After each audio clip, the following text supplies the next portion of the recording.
Hi! Welcome to my channel! I'm Shanna, and I just kind of talk about reading a lot. Before we start talking about Discworld, make sure you subscribe to my channel so you know whenever I upload. Especially if you like Discworld, because I can't shut up about it.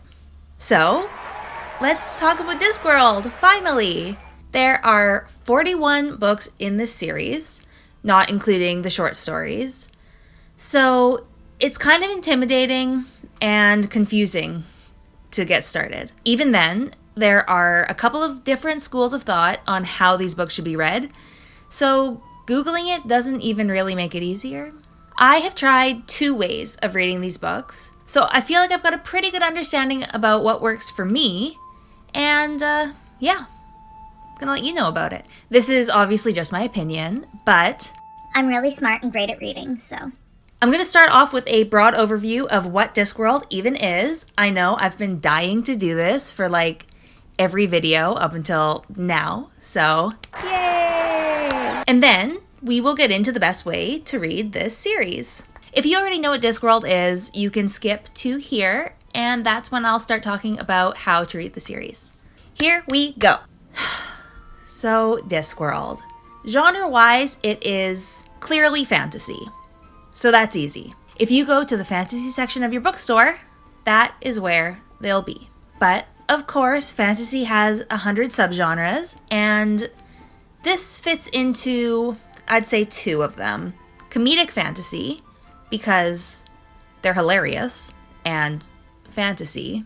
So you see what I did there?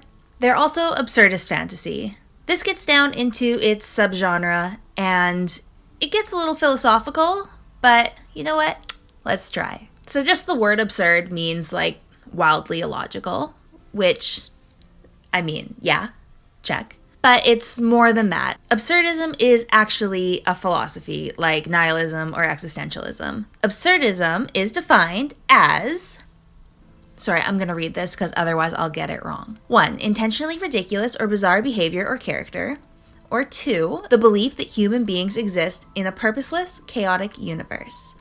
And that is Discworld. Absurdist storytelling doesn't follow the formula and purposefully turns away from it. The way these books jump from character to character, where their story is both the most meaningful thing that could possibly be happening, but also having the zoomed out perspective of the Discworld from the universe and the gods' perspectives, and Death himself, literally, he's a character, makes everything that they're doing chaotic and meaningless, but no less fun. The books are also considered parody and satire, the earlier novels being more a parody of the fantasy genre itself.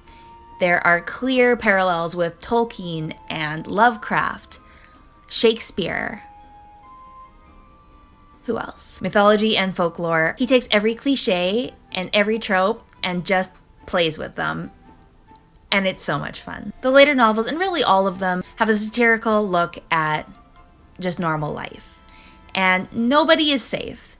Everything and everyone gets a dig. Politics, Hollywood, religion, everybody gets hit. I usually don't enjoy satire that much because I kind of find it mean and like it's trying to be too smart. It's a genre that sniffs its own farts. A lot of the time I'll pick something up just looking for a good story, and then it ends up being satire that's just spending so much time winking at me like, aren't I funny? Aren't I so clever? I'm like, no, I hate you. Discworld feels different though, because everything is so heavily filtered through humor. And I never feel at the end of one of these books, like even if I did learn something or notice the parallels that he's striking up, I never feel like he was trying to force it on me or like he thinks he's smarter than me, even though he definitely is. So I could do this forever, but let's keep going. The actual Discworld is a big, flat, disc-shaped planet on the back of 4 elephants, riding on the back of a giant turtle, just going through space. And if that seems ridiculous to you, you're not alone. It put me off at first because I thought, no, that sounds dumb. Which is fair, but it takes like 30 seconds before you're like, well, yeah, obviously, flat world for world-bearing elephants riding on the back of the Great Atuin. What's the problem? Really, you get past it very quick. I want to do future Discworld videos where I go into the actual physical places on the Discworld, so I'm not going to talk much more about that, other than we do have lots of reoccurring locations in the book, so you do get used to the actual places and you get to know them. So even though you jump around from character to character and storyline to storyline, there are familiar things that bind them all together. Discworld's a fantasy mashup that has become its own thing entirely. The world consists of witches and wizards, dwarfs, trolls, and elves, zombies, werewolves, vampires, mummies, dragons, ghosts, and gods, and humans. We're there too. So yeah, now that I've given you a glimpse at the world and what's there and how big it is, where should you start? Before I get into it, I want to credit the Discworld Emporium. They have the most comprehensive reading guide for Discworld that I have found anywhere. They are the official merchandise place. They worked with Terry Pratchett, so they're official. Check them out. I will link all of their stuff and their lists in the description of this video. With the books, some people recommend skipping the first 2 books entirely. I am not one of them. The first 2 books have a very different tone to them than what the rest of the series will become. I mean, it makes sense because these were the first books. He was just dipping his toe in and getting to know the Discworld. It makes sense that he would be feeling it out for the first little while. And as a reader, you can feel that he's working towards something bigger. The first 2 novels can definitely act as standalones, and some people don't consider them canon just because they are so different than the rest of the series. And some of the stuff that gets established in these first 2, which are, by the way, The Color of Magic and The Light Fantastic. Specifically, he does a lot different later on with the magic system and kind of the wizards at large. And dragons. I mean, unless I'm just not there yet, dragons have changed a lot. So yeah, some retconning does go on later on. So as long as you're kind of aware that these first 2 books are not gospel moving on, I really enjoyed them. I loved reading them. And we're introduced to my favorite character, which is the luggage. And the luggage plays such a major part in these books. So maybe that's why I love them so much. I don't know. I would still read them if I were you. Terry Pratchett called these first 2 essays in the craft. So from there, we get into the meat of it. So there are 2 main paths that people tend to take reading these books. One is chronological, which is obviously reading the books in the order they were published. This is great because you get to see the world develop as they were written.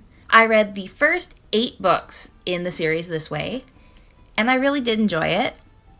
But it was good, but I personally started to feel a bit of, book whiplash, starting with new characters every single time. And they're not even new. They're the same characters, just not the ones that I just spent like 300 pages with. So once I got to Guards, I knew that it was the first of the City Watch series, and it seemed like the perfect time to give the thematic approach a try. And that's what I've been doing ever since. I am almost done the City Watch series. I'm currently on the fifth elephant. This is where you read the books based on who the main characters are and their overarching story. In the Discworld, we've got the City Watch, Rincewind and the Wizards, the Witches, Tiffany Aching and the Knack-Mack Feagles, the Industrial Revolution, and Ancient Civilizations.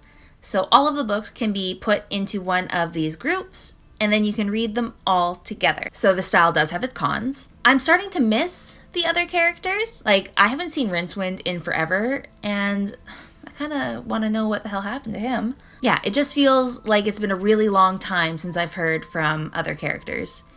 Even Death, who makes an appearance in all of the novels, hasn't had a very big role in these ones, and so just kind of miss him. And I wonder when I finish the City Watch books if I'm going to then miss the City Watch characters, because I will still have 26 books to get through. Even though characters do make cameos in the other books, they won't be about them. So I guess we'll see how that goes. But I don't think that that outweighs the pro of reading it this way.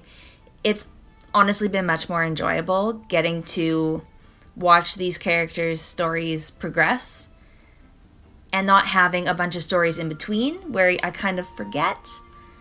This way, every time I pick up a new book, the characters that I have been just growing to love so much are still with me. Yeah, and there aren't a bunch of stories muddying up my brain water. Over at the Discworld Emporium, they have a few other lists that I think are really cool. One is called a one book stand, and this is books that they have put together that act really well as standalones. These books can take you to the Discworld and you can experience the writing style and the stories without the huge commitment, and they don't require a bunch of previous knowledge of the world. You can just jump in and go from there. They also have a few of them by interest. So if you were looking to, say, buy a gift for somebody, or if you, like, say you're really into music, they have the one that you would get for the music lover in your life. So I think that's an interesting way to try out the books and see if they're even for you. And lastly, there is this graphic online.